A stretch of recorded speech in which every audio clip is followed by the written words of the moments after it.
皆さんこんにちは。楽天証券の山口です。プロの視点や資産管理ノウハウをハックし、投資の理論を大真面目に学ぶ番組、ファンドマネジメントハックシリーズお届けいたします。今回もですね、ピクテジャパンさんの東京オフィスにお邪魔しております。さて前回までは2回にわたり新興国株式の見通しや新興国の中でのですね、注目国をお届けしてまいりました。今回は新興国の中でも特に注目されている方も多いと思いますインドについて詳しくお伝えしていきたいと思います。ここからは2回にわたりましてアイトラストインド株式運用責任者のプラシャント・コタリさんにお話を伺っていきます。アイトラストインド株式はですね、NISA 積立投資枠唯一のインド株式ファンドということでご注目されていらっしゃる方も多いと思います。それではプラシャントさんよろしくお願いいたします。プラシャントさんはインドのご出身でいらっしゃいまして、現在はロンドンを拠点にインド株の運用に携わっておられます。20年以上の運用経験をお持ちであり、かつインドで生まれ育ったということですから、インド市場やインド企業については熟知されていらっしゃる方かと思いますので、インドのことをお伺いするにはまさにうってつけの方かなと思います。プラシャントさんは日本には何度かお越しになっていらっしゃるんでしょうか。I've been to Japan once also before. I really like this country. It's a very beautiful blend of traditions and the modernity. And because I come from India, I can see that there's some great similarities between how Japanese value their traditions, their culture, the same way Indians also do. So I'm already kind of falling in love with Japan. ありがとうございます。でですね、前回までピクテジャパンの塚本さんにですね、ピクテグループの特徴について教えていただいたんですけれども、スイスのジュネーブに本拠地があるということで、新興国を含めた世界の幅広い国々にアクセスできるのが強みであるとお伺いいたしました。でプラシャントさんにお伺いしたいんですけれども、現在ロンドンに拠点を置いていらっしゃるということですが、ロンドンにもやはりたくさんの情報が集まるという利点があるのでしょうか。で一方でインドの現地にもよく足を運ばれていらっしゃるんでしょうか。So obviously we are living far from India, which makes it interesting. There are some disadvantages first, which is that we don't know the context of life in India. And for that, what we do is we actually visit India frequently. Between me and my team, we'll go like 4 or 5 times in a year to India, just to understand the context in which India is operating. The advantage of being away from India is that we're actually away from a lot of noise which would be there in the market of India. So you can actually think of with a better perspective, with more longer term than what Indian investors would typically do. ありがとうございます。ありがとうございます。ありがとうございます。そんなインドなんですけれども、注目している方が多い一方で、実際には行ったことがないという方も多いと思いますし、実は私もその一人でして、インドにはまだ実は一度も行ったことがないんですけれども、今日はですね、現地の動きを肌で感じていらっしゃって知り尽くしていらっしゃるプラシャントさんにですね、詳しくインドについて伺っていきたいと思います。よろしくお願いいたします。Okay, so let's start with the economy first. The economic growth in India has moderated from it was around 8% post-COVID. Now it has slowed down to about 6.5%. 2 points to note there. One is that India's long-term growth history has been around that 6.5% mark. So it's not very different to where we have arrived at. And second point to note is that if you look at among the major economies in the world, India is still the fastest growing economy in the world. And that is not going to change. If you were to think about the US tariff situation, obviously there are good things and bad things which are coming out of it. Now, in terms of the bad things first, India is among the largest 10 countries having surplus with the US. So that is about $45–50 billion. Okay. Secondly, it has been subjected to initial tariff rate of 26% versus just about 2.8% earlier. So that's also a negative. And the third is that we don't know how the situation will kind of evolve. Maybe there will be some currency wars between countries, and India might get involved in all of that. So those are the negatives to be aware of. However, on the positive side, there are many things which we can note.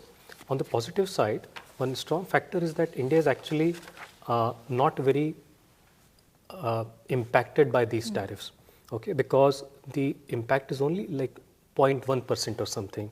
Why is that so? Because India is a very high consumption-oriented economy, and the exports are not very large for now. And of that also, US is only a small proportion. That's why the impact on India is actually low. And the other factor to understand is that India is anyway kind of almost ahead in the line versus other economies in terms of getting a tariff deal from US. That's already being mentioned on both the sides. And the fourth thing to understand is that the energy prices which are coming down with all of this global slowdown are actually helpful for the Indian economy. Now, if you were to look at these charts, you'll see that the impact on Indian economy is pretty low. I mean, much lower than what even Japan has, or definitely much lower than what economies like China and Mexico have. When you look at the geopolitical situation globally, there are very interesting things to note here. Now, India has held a very non-aligned type of positioning, and that has been there for a long time. Now, why that is important? Now, if you were to think about how, I'll probably take you to evolution, which is a different subject but related. In evolution, what Darwin taught us is that the species who actually thrive and survive are not the ones who are the most intelligent, or not the ones who are the most powerful either. They're the ones who are able to adapt to changing situations. And that is how we also think about India, that it is one country which is able to adapt itself to different situations simply because it is not aligned. And therefore, it is able to take different opportunities as they come by. And we all know how when the cheap oil was available from Russia after the Ukraine conflict, then India was able to get that cheap oil from there. If you were to think about the relationship of India with US and Europe, it's able to export to them while getting capital from them. If you think about Middle East, then India is exporting a lot of labor to Middle East, while again getting energy as well as capital from Middle East.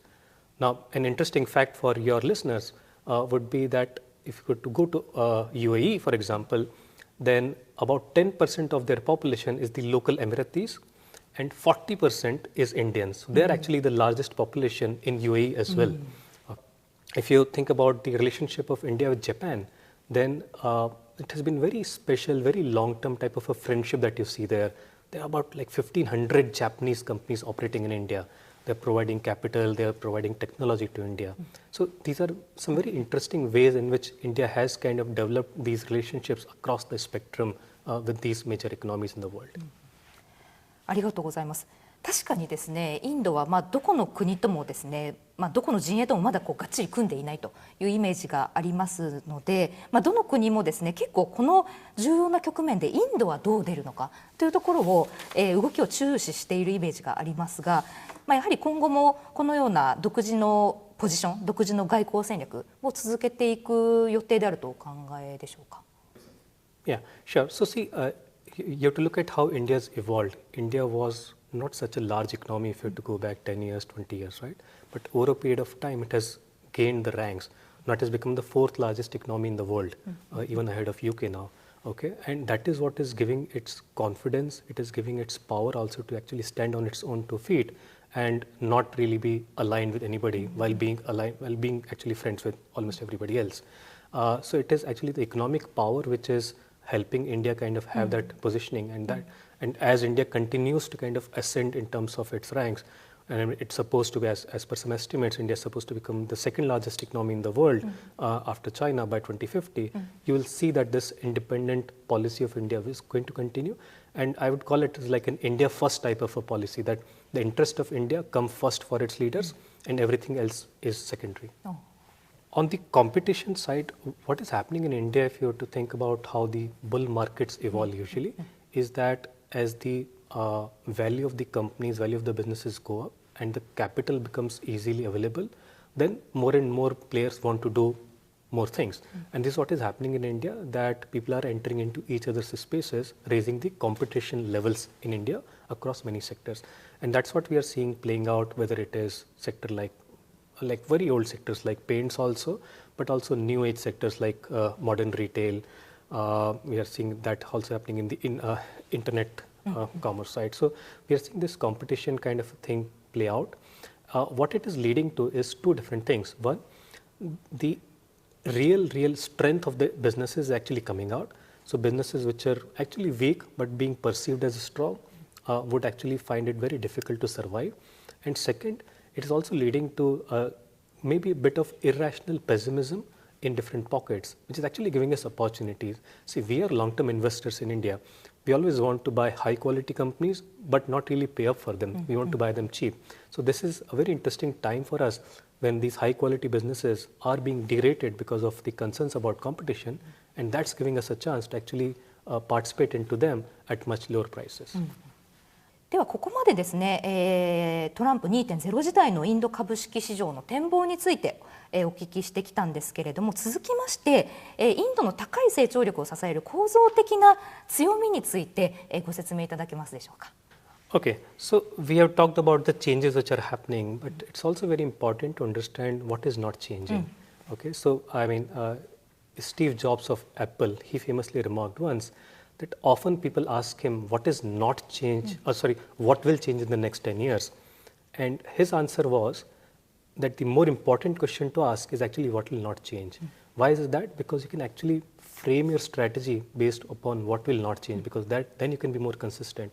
And this is how you have to think about India also, that while there are these changes happening in the narrative, there are some long-term structural drivers of India which are actually not changing at all.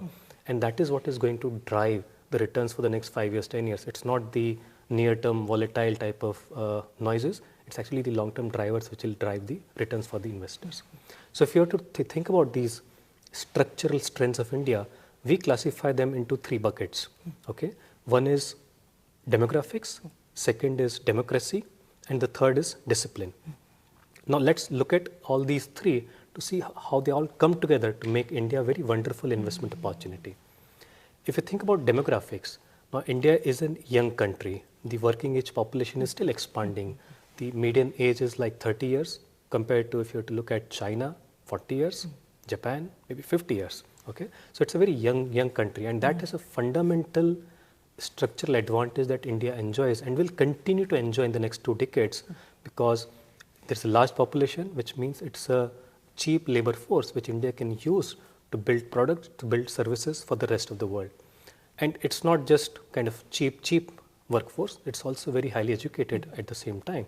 And one very simple example you see here is that a lot of these global CEOs are actually from India. I mean, largest companies like Microsoft, like Google, like YouTube, like Adobe, I mean, even fashion companies like Chanel, I mean, Starbucks' latest CEO was Indian. I mean, even World Bank CEO is Indian. So, and you're seeing that the caliber and the competencies of Indians is very different, and that is helping them actually gain on a global stage as well.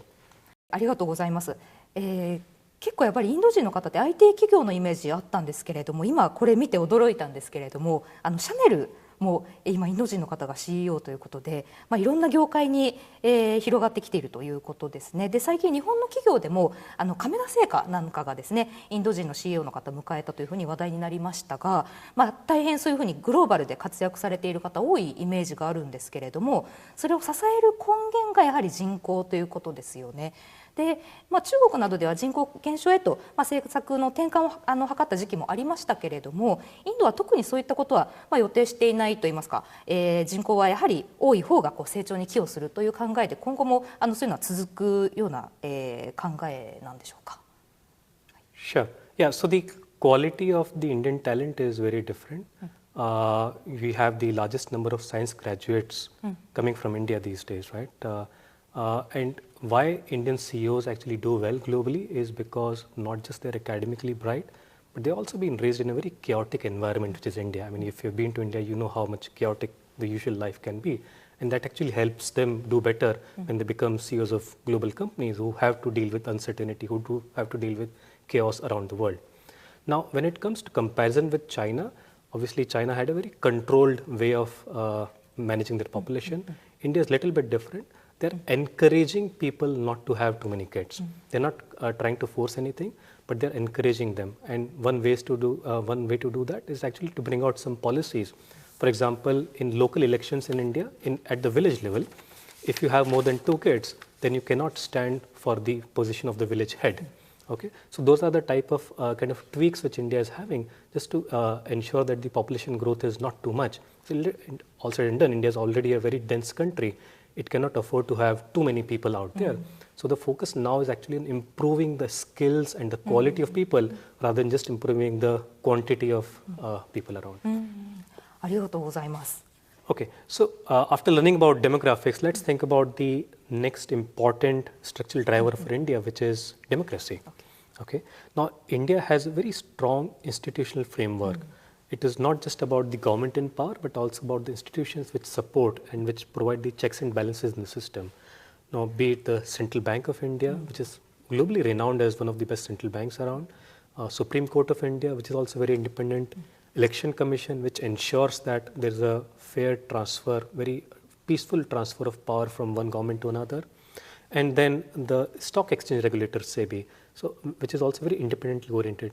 So our belief is that these institutions actually give a lot of foundational strength to the India story. So it's not just about one leader in power who will do good things for India.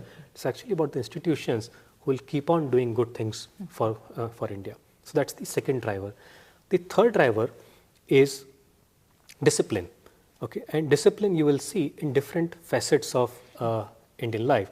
Now, maybe out here we'll just focus upon the corporate discipline and household discipline. Corporate discipline in terms of the returns that they make. So Indian corporates have been very good capital allocators.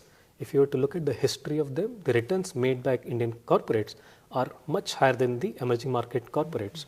And the reason is, one, they're very good in capital allocation. Second, they're also very frugal. When it comes to controlling cost, they're very, very nice. And that is what helps them make these high ROEs. And then the other facet of discipline is the households who have been very financially disciplined. The savings rate in India is already high at about 30%. And what we are seeing happening in the last kind of 5-10 years is that more and more of them are coming into the equity markets. So in India, there are these plans called as systematic investment plans, SIPs we call them, through which the Indian retail investors put very small sum of money every month. So they kind of subscribe to these plans for investing money for like 3 years, 5 years, and in a very, very disciplined way, they'll actually put in that money every month.